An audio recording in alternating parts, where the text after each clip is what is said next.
दोस्तों इस टाइम पर इंटरनेट पर ना बहुत ही कमाल की चीज़ चल रही है। वो कमाल की चीज़ क्या चल रही है, वो भी ऑटोमोटिव इंडस्ट्री में। वो क्या कमाल की चीज़ चली है, बुगाटी के बारे में। जैसा कि दोस्तों आप लोगों को पता है कि बुगाटी का एक वेरिएंट आता है जिसको कि हम बोलते हैं बुगाटी शिरॉन पर स्पोर्ट। और ये दुनिया में ज़्यादा से ज़्यादा 60 ही बनी है, 60 से 61 भी नहीं बनी। जिसके कि एक ओनर का नाम है एलेक्स, ठीक है। मेरे हिसाब से इसने $3.6 मिलियन में इसने खरीदी होगी, 3.6। और इसके वेरिएंट के पास जाएंगे ना तो ये $6 मिलियन तक चली जाती है, जो कि बहुत ही ज़्यादा महंगी है, ठीक है। अब वह क्या, ये बंदा है एलेक्स। इसने क्या किया भाई, अपनी गड्डी ठोक दी। गड्डी ठुकती रहती है, कोई बात नहीं। लेकिन जब गड्डी ठुकी तो इसने अपनी ठुकी हुई गड्डी को ना ऑक्शन में $1.9 मिलियन में खरीद लिया, मतलब अपनी ही गड्डी को खरीद लिया। तो क्या हुआ कि 1 साल तक ये गड्डी इसके पास खड़ी रही, कोई दिक्कत नहीं। लेकिन अचानक से इसने सोचा कि क्यों ना यार इस वाली कार को ना अब हम रीबिल्ड करते हैं, और रीबिल्ड हम करेंगे अपना बुगाटी की हेल्प से। लेकिन भाई साहब बुगाटी ने क्या शर्त रखी कि नहीं, हम तुम्हें पार्ट्स भी नहीं देंगे, और अगर तुम्हें करानी है तो भाई हमारे फ्रांस वाले जो हेडक्वार्टर है ना, आपको ये कार वहाँ लेके आनी पड़ेगी। तो इस टाइम पर उसने बिल्कुल ही मना कर दी कि नहीं भाई, मैं तो अपनी कार ऐसे नहीं दूंगा। तो मैं पार्ट्स शेयर करने, अगर तुम मेरे को पार्ट्स भेज सकते हो तो मैं मतलब आपसे पार्ट्स लेके मतलब अपनी कार को रीबिल्ड कर लूँगा, लेकिन मैं अपनी कार को ऐसे भेजूंगा नहीं। अब ये बात में इस तरीके की बहस चलती रही। लेकिन फाइनली जो कि एक मेरा भी एक फेवरेट यूट्यूबर है मैट आर्मस्ट्रॉन्ग, अगर आपने इस बंदे की वीडियोस देखी होंगी ना, तो इस बंदे ने कोई कार नहीं छोड़ी होगी। जो भी कह सकते हो सुपर कार बोलो, अब जाके इसने हाइपर कार को टच किया है, किसी भी सुपर कार को नहीं छोड़ा जो कि इसने रिबिल्ड ना करी हो। मैंने इसकी काफ़ी सारी वीडियोस देख रखी है और बहुत ही मज़े आते हैं इसका कंटेंट देखने में, क्योंकि मेरे को खुद ऑटोमोटिव के कंटेंट बहुत अच्छे लगते हैं यार। तो जो ये बोलता है ऑब्वियसली समझ में आ ही जाते हैं, ठीक है। तो जब मैंने इसकी वीडियो देखी तो भाई मैट ने इस चीज़ को एंडेवर करने की सोची। एंडेवर से मेरा मतलब इस टास्क को अपने हाथ में लेने की सोची। लेकिन सबसे ज़्यादा इंटरेस्टिंग फैक्ट क्या रहा, सबसे बड़ी बात यह है कि सबसे पहले क्या किया दोस्तों, इसने धीरे धीरे कार को पहले इंस्पेक्ट किया, ठीक है। कार को इंस्पेक्ट किया, देखा कि इसके सबसे बड़ी बात ये डिफरेंशियल में प्रॉब्लम आ रखी है। डिफरेंशियल के पास एक कोई पार्ट क्रैक है, वहाँ प्रॉब्लम आ रखी है। आगे का पूरा मामला ख़राब पड़ा है। इसकी क्या है कि साइड की फेयरिंग और जो फ्रंट बम्पर है वो पूरा का पूरा अटैच है। इसने पूरा का पूरा उसको निकाला, मोनोकॉक चेसी पूरी टेढ़ी हो गई है। आगे से थोड़ा बहुत पार्ट चलो ठीक है। आगे की पूरी हेडलाइट पूरी की पूरी टूट चुकी है। जो कि हेडलाइट आती है $1,50,000, जो कि काफ़ी ज़्यादा महंगी है भाई, काफ़ी ज़्यादा महंगी है। और इन सब चीज़ों को देखने के बाद भी इन्होंने ना, जो मैट है अपना, ये दोबारा से मतलब क्या बोलते हैं बुगाटी के शोरूम में गया, उनसे पूछा कि क्या मुझे पार्ट्स मिल सकते हैं। तो भाई साहब उन्होंने क्या बोला पता है कि नहीं, तुम्हें पार्ट्स बिल्कुल भी नहीं मिलेंगे। तुम्हें जो गड्डी है ना हमारे यहाँ हेडक्वार्टर में लानी पड़ेगी, हम उसको देखेंगे देन फिक्स करेंगे। तो भाई ये तो चीज़ पॉसिबल नहीं थी, क्योंकि गड्डी कहीं और थी, ये कहीं और थे, तो ये तो पॉसिबल नहीं हो सकता था।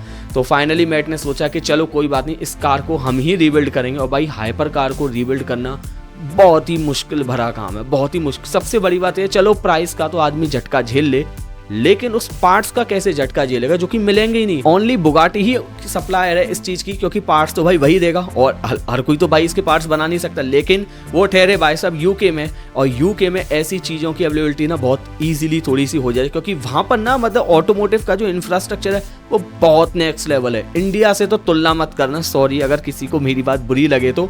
भारत की तुलना ऑटोमोटिव इंडस्ट्री में US एंड यूरोप से कभी मत कर लेना। मैं मानता हूँ मेरी बात मेरे को लोग गाली दे रहे होंगे, बट जो सच्चाई है उसको दिल और ज़हन में बिठा के बैठ लो, कभी तुलना मत कर लेना, क्योंकि इनका लीग, इनका लेवल, इनका ऑरा ना बहुत नेक्स्ट लेवल है। तो पता नहीं उस बंदे ने कहाँ से कैसे करके चीज़ों की जुगाड़ करी।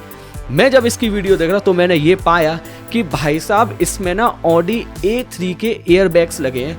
इसने जब मैट ने एयरबैग्स को खोलने का काम जब शुरू किया तो भाई धीरे धीरे अपना खोलता हुआ आया। लेकिन जब काम शुरू किया तो भाई साहब मैंने देखा कि इसमें एस्टन मार्टिन DB9 या DB11, मेरे हिसाब से इन दोनों वेरिएंट में से किसी एक के जो एयरबैग है वो यूज़ हुआ है। नी एयरबैग ऑडी A3 का यूज़ हुआ है, जो कि केवल $50 का है मेरे हिसाब से, if I am not wrong. तो ये इतनी बड़ी ताज्जुब की बात लगी उसको भी देख के, इवन मेरे को भी देखे। अच्छा ताज्जुब में थोड़ा इसलिए भी हुआ, मैं मानता हूँ कि भाई बुगाटी ऑब्वियसली मतलब फोक्सवैगन ही ओन करता है, ऑडी, बुगाटी, मेरे हिसाब से लैम्बो भी इसी के अंदर आती है, डुकाटी भी इसी के अंदर आती है। मैं ज़्यादा मतलब स्ट्रक्चर वाइज में नहीं जाऊँगा, लेकिन ये सब कुछ VW ही ओन करता है। लेकिन फिर भी एक ताज्जुब भरी बात ये है कि इतनी हाई प्रोफाइल कार, इतनी महंगी कार के अंदर ऑडी A3 का पार्ट्स भी लगाया गया है, जो कि मैं इतना देख के ताज्जुब था कि मैंने खुद नहीं सोचा। मैंने ये सोचा था कि शायद किसी और कार का भी शायद ये सोच रहा हो लग जाए। मैं भी यही सोच रहा था कि क्या पता लैम्बो टाइप का सा लग जाए, लेकिन नहीं लगा। वो लगा यार ऑडी A3 का, जो कि बड़ी ताज्जुब की बात निकली। मतलब $50 की कहाँ वैल्यू, और वो मेरे हिसाब से इससे 10 गुना महंगा होगा, जो कि बहुत ही ज़्यादा महंगा है। ठीक है, और इसका जो एयरबैग वाला जो कंट्रोल है ना, एयरबैग वाला मतलब क्या बोलते हैं, स्टीयरिंग व्हील वाला जो एयरबैग है वो DB9 से मिलता जुलता मिल गया। उसका जो पार्ट नंबर है ना, ये सारा का सारा खेल पार्ट नंबर से होता है, तो ये उससे मिल गया। ठीक है, तो मैं आपको क्या समझना चाह रहा हूँ, मैं आपको ये समझाना चाह रहा हूँ कि भाई साहब अगर कोई ऑटोमोटिव में इंटरेस्ट वाला बंदा है ना, तो भाई एक बार ये जो सीरीज चल रही है इसको जरूर देखें। और इसी के ऊपर जो बुगाटी के CEO हैं, सोचो भाई साहब, बुगाटी के CEO इस पूरी YouTube सीरीज को देख भी रहे हैं और उस पर अपनी प्रतिक्रिया भी व्यक्त कर रहे हैं। अब वो फाइनली पार्ट्स को शेयर करने के लिए भी राजी हो गए। लेकिन मेरे को ये चीज़ बड़ी देख के मैं बड़ी मज़े से आ रही कि भाई एक कंपनी का CEO देख रहा है भाई साहब। ऑब्वियसली यार कंपनी का CEO क्यों ना देखेगा, क्योंकि वो कंपनी का CEO ना हाइपर कार में ही डील करता है, तो डेफिनेट है उसके लिए एक कार बहुत बड़ी डील होती है। अब ऐसे समझ लो ना, मारुति सुजुकी ने एक कार बेची। अब यार एक कार किसी ओनर को बेच दी, क्या फ़र्क पड़ रहा है, वो ओनर कहाँ रहता है, मर गया जिंदा, नहीं फ़र्क पड़ता। ओनर की कार पानी में डूब गई, बीच में स्टक हो गई, मारुति को कोई होश नहीं है। लेकिन अगर बुगाटी अगर बीच में स्टक हो गई तो उसका पूरा का पूरा डेटा बुगाटी हेडक्वार्टर में पहुंच जाएगा, क्योंकि वो एक एक गड्डी पर ना निगरानी रखता है। ऑब्वियसली इतनी महंगी कार है तो भाई लिमिटेड बायर्स होते हैं, मास प्रोडक्शन वाली तो होती नहीं है, तो इनकी निगाह एक एक पर रहती है। और जब उस कार से रिलेटेड ऐसी सारी की सारी चीज़ें होने लगे ना, तो निगाह तो और भी ज़्यादा हो जाती है। ठीक है, अब देखते हैं दोस्तों इसमें बुगाटी कितनी हेल्प करती है। क्या वाकई में बुगाटी हेल्प कर पा रही है? क्या मैट ये सोचेगा कि हाँ भाई चलो बुगाटी से पार्ट्स ले लेते हैं? मेरे हिसाब से एक दो तो पार्ट शायद वो ले ही लेगा। ठीक है, तो दोस्तों मेरे को कमेंट करके बताएं कि क्या आप भी इस वाली जो सीरीज है ना मैट की, ये आप देख रहे हैं कि नहीं देख रहे। ठीक है, तो आपको ये वीडियो कैसी लगी प्लीज मेरे को कमेंट करके जरूर बताइए। और आपके इस हाइपर कार, इस सीरीज के बारे में, बुगाटी के बारे में, ऑडी के बारे में, एस्टन मार्टिन के जो पार्ट्स के बारे में आपकी क्या राय है, वो भी आप मेरे को व्यक्त करके जरूर बताएं। ठीक है, तो दोस्तों आपको वीडियो कैसी लगी प्लीज कमेंट करके जरूर बताएं। तो इसी तरह की वीडियोस के लिए चैनल को लाइक शेयर सब्सक्राइब जरूर करके रखें। हर हर महादेव।